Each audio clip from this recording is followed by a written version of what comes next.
भाजपा प्रदेश अध्यक्ष ओम प्रकाश धनखड़ शहीदों की बलिदान स्थली पोर्ट ब्लेयर की मिट्टी लेकर पानीपत पहुंचे।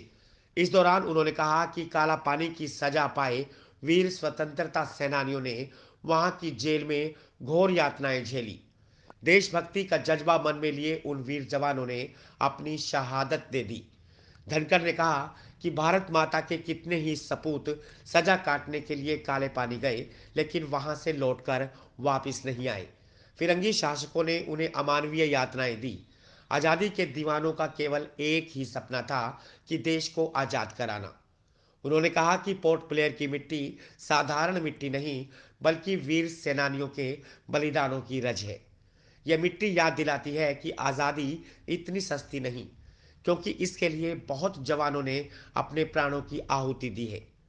इस दौरान पूर्व मंत्री कृष्णलाल पवार, कविता जैन, भाजपा जिलाध्यक्ष अर्चना गुप्ता, जिला महामंत्री रविंद्र भाटिया सहित अन्य पदाधिकारी मुख्य रूप से मौजूद रहे। देखिए, आज़ादी का अमृत महोत्सव है। हम 129 सदस्यीय दल जो है वो 3 दिन के लिए वहाँ था।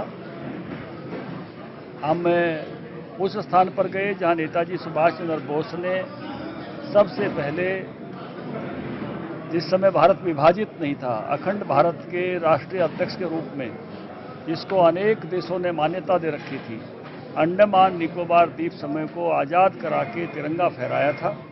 उसको फ्लैग पॉइंट कहते हैं आजकल। वो अंडमान क्लब के सामने था। उसी स्थान पर जाकर हम सब लोगों ने तिरंगा फहराया और के कैदियों की संख्या थी जो अंडमान निकोबार द्वीप समूह के अलग अलग स्थानों पर थे। बाद में सेलुलर जेल बनी और उसका रिकॉर्ड अलग से अब सारा रिकॉर्ड है उसके बाद का, जिसमें ज़्यादा बंगाल के थे, उसके बाद पंजाब के सबसे ज़्यादा क्रांतिकारी थे। मैं ये कहना चाहूँगा कि ना तो वाइपर टापू का नाम देश के इतिहास में कहीं आता है, किसी ने नहीं पढ़ा होगा। जहाँ इतने सारे लोग हैं, मीडिया ने पूछना चाहिए। और उससे भी बुरी बात ये थी कि कांग्रेस पार्टी वाइपर टापू को एक मलेशियन कंपनी को होटल खोलने के लिए बेच रही थी। इसका विरोध करने के लिए खुद राजनाथ सिंह जी गए थे वहाँ पर, जब बीजेपी के राष्ट्रीय अध्यक्ष थे। जो सेलुलर जेल है, जहाँ इतने बड़ी कुर्बानियाँ लोगों ने दी, उस सेलुलर जेल के आधे हिस्से को तोड़कर अस्पताल बना दिया गया।